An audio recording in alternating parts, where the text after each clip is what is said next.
Assalamualaikum warahmatullahi wabarakatuh. Perkenalkan, kami dari kelompok 2 yang akan membahas materi dari bab 5, yaitu distribusi kepada pemegang saham. Distribusi pemegang saham ini bisa merujuk pada pembagian keuntungan atau dividen kepada pemegang saham suatu perusahaan. Distribusi kepada pemegang saham dapat dilakukan secara periodik atau satu kali dalam setahun.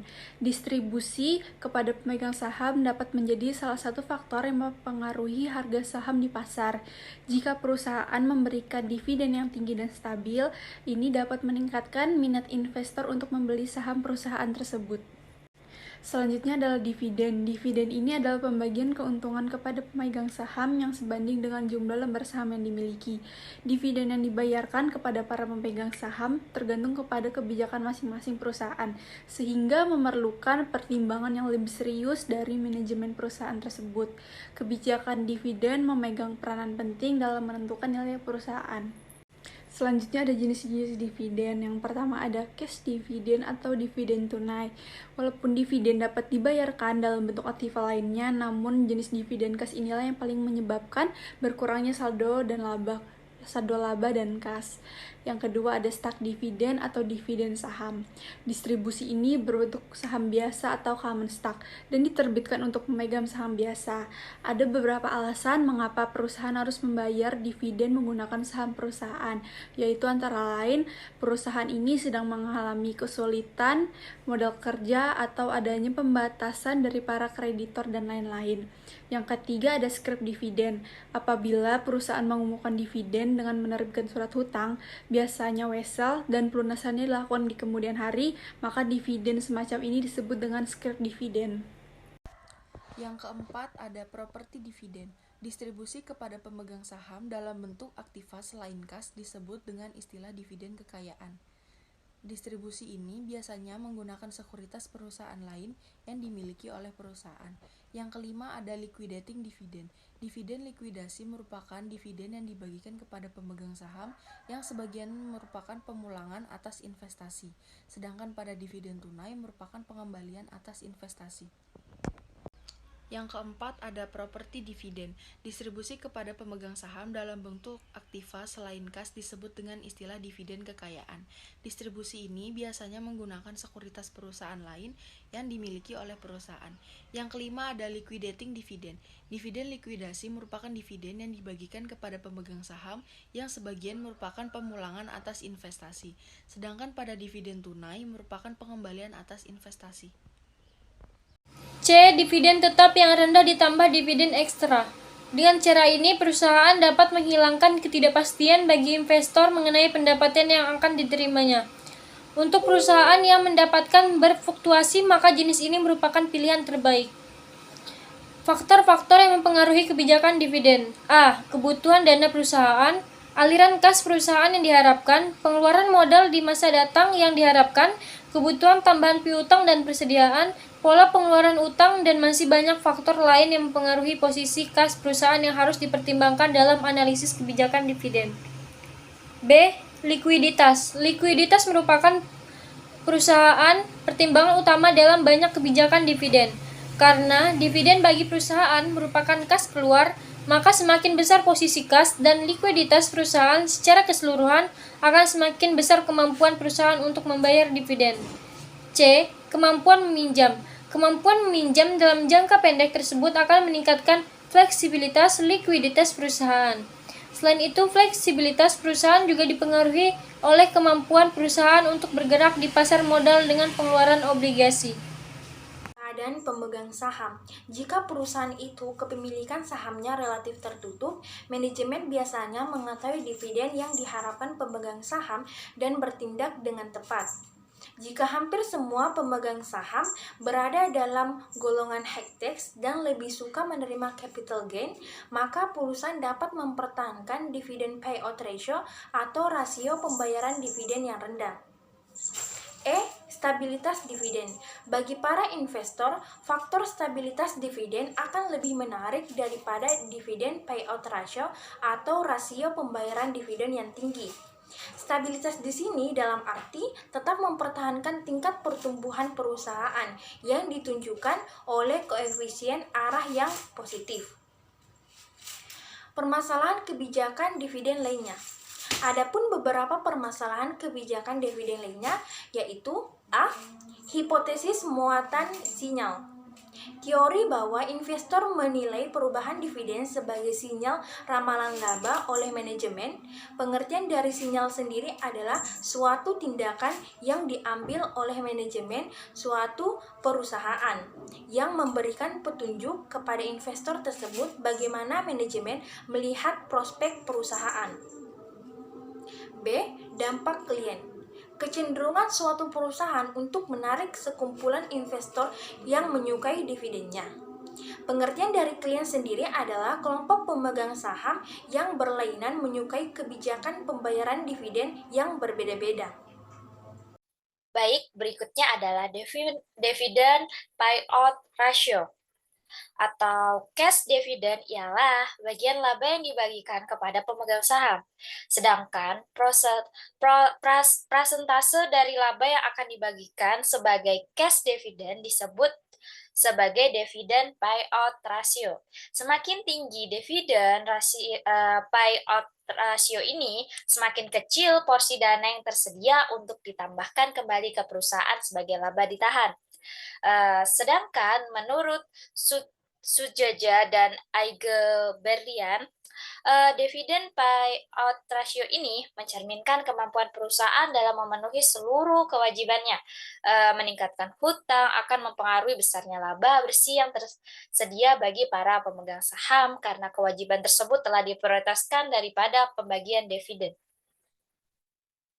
Kemudian itu penghitungan dari dividen payout ratio ini sendiri menggunakan rumus DPR sama dengan dividen per share dibagi earning per share dengan keterangan DPR ini memiliki arti dividen payout ratio dan singkatan dari DPS sama dengan dividen per share atau dividen per lembar sahamnya. Kemudian ada EPS atau earning per share atau diartikan sebagai laba per saham. Lalu ada cash position atau posisi kas, merupakan faktor yang penting sebelum mengambil keputusan untuk menetapkan besarnya dividen yang akan dibayarkan oleh para pemegang saham. Cash position atau posisi kas merupakan rasio kas akhir tahun. Oleh karena dividen merupakan cash outflow, maka makin kuat posisi kas, maka makin besar perusahaan dalam membayar dividennya. Kemudian menghitung cash position. Cash position ini dapat dirumuskan sama dengan total cash dibagi laba setelah pajak. Lalu ada faktor yang mempengaruhi besarnya kas. Seiring dengan perubahan uang kas yang terjadi dalam suatu periode, maka jumlah uang kas dari waktu ke waktu akan selalu berubah. Kemudian perubahan ini juga dapat terjadi karena dana atau uang kas ini digunakan untuk berbagai kegiatan perusahaan. Rasio kas merupakan suatu ukuran likuiditas yang paling cepat dari suatu perusahaan yang dapat dilakukan dengan membandingkan kas dan kas ekuivalen atau aktiva lain setara kas dengan kewajiban lancarnya. Total kas dan kas ekuivalen dibagi dengan kewajiban lancar akan menghasilkan rasio kas. Rasio kas mengukur kemampuan perusahaan untuk membayar kewajiban jangka pendek atau kewajiban lancar dengan kas yang tersedia. Menurut Sugiono, rasio kas ialah rasio yang merupakan perbandingan antara kas yang ada di perusahaan dibandingkan dengan total utang lancar. Masalah likuiditas berhubungan dengan masalah kemampuan perusahaan untuk memenuhi kewajiban keuangannya yang segera harus dipenuhi. Perusahaan yang mampu memenuhi segala kewajiban keuangan jangka pendeknya tepat waktu digolongkan sebagai perusahaan yang liquid. Sebaliknya, perusahaan yang tidak mampu memenuhi kewajiban keuangan jangka pendeknya tepat waktu berarti perusahaan dalam keadaan illiquid. Menurut Munawir, definisi likuiditas sebagai berikut. Likuiditas adalah menunjukkan kemampuan suatu perusahaan untuk memenuhi kewajiban keuangannya yang harus segera dipenuhi, atau kemampuan perusahaan untuk memenuhi kewajiban keuangannya pada saat ditagih. Rasio likuiditas digunakan untuk mengukur kemampuan perusahaan untuk memenuhi liabilitas jangka pendeknya. Kemudian, cara menghitung cash ratio. Rumus dari cash ratio adalah cash ratio sama dengan cash and cash equivalent dibagi current liability. Selanjutnya, hubungan cash ratio, cash position terhadap dividend payout ratio. Hubungan cash position dengan dividend payout ratio. Berdasarkan teori the bird in the hand, investor lebih memilih untuk mendapatkan pembayaran dividen daripada capital gain. Bagi para investor, memandang bahwa satu burung di tangan lebih berharga daripada 1000 burung di udara. Hal itu berarti pembayaran dividen secara tunai itu lebih pasti dan mengurangi resiko serta ketidakpastian. 2. Hubungan cash ratio dengan dividend payout ratio. Cash ratio merupakan salah satu ukuran dari rasio likuiditas atau liquidity ratio yang merupakan kemampuan perusahaan memenuhi kewajiban jangka pendeknya atau current liability melalui sejumlah kas dan setara kas seperti giro atau simpanan lain di bank yang dapat ditarik setiap saat yang dimiliki oleh perusahaan. Yang ketiga, hubungan cash position dan cash ratio terhadap dividend payout ratio. Seorang investor yang menanamkan modalnya pada saham memiliki tujuan utama untuk memperoleh pendapatan atau tingkat kembalian investasi atau return, baik berupa pendapatan dividen atau dividen yield maupun capital gain. Dividen merupakan pembagian keuntungan kepada pemegang saham yang sebanding dengan jumlah lembar saham yang dimiliki. Dividen ini dibayarkan oleh perusahaan kepada para pemegang saham dari jumlah uang kas yang tersedia yang diperoleh oleh perusahaan dari laba sebagai hasil dari produksi. Program reinvestasi, rencana reinvestasi dividen atau Dividend Reinvestment Plan atau DRIP adalah program yang memungkinkan investor untuk menginvestasikan kembali dividen tunai mereka ke dalam saham tambahan atau saham fraksional dari saham pokok pada tanggal pembayaran dividen. Meskipun istilah ini dapat berlaku untuk pengaturan reinvestasi otomatis yang dibuat melalui perusahaan pialang atau investasi, istilah ini biasanya merujuk pada program formal yang ditawarkan oleh perusahaan publik kepada pemegang saham yang ada. Biasanya, ketika dividen dibayarkan, mereka diterima oleh pemegang saham sebagai cek atau setoran langsung ke rekening bank mereka. Perkenalkan, nama saya Sofiana Agustidora dengan NIM 2101036232. Di sini saya akan menjelaskan tentang pendistribusian kas. Free cash flow itu biasanya dihasilkan oleh operasi dan tersedia untuk didistribusikan kepada semua investor, yang dimana sebuah perusahaan tersebut harus membuat keputusan untuk mendistribusikan kasnya kepada pemegang saham tersebut. Selanjutnya, dua penggunaan kas perusahaan dari free cash flow. Yang pertama ada sumber kas atau uang tunai, yang dimana kas ini berasal dari penjualan dari aset. Kemudian yang kedua, penggunaan kas atau uang tunai, yaitu pembayaran biaya setelah pajak, pembayaran pokok pinjaman, serta pembayaran dividen.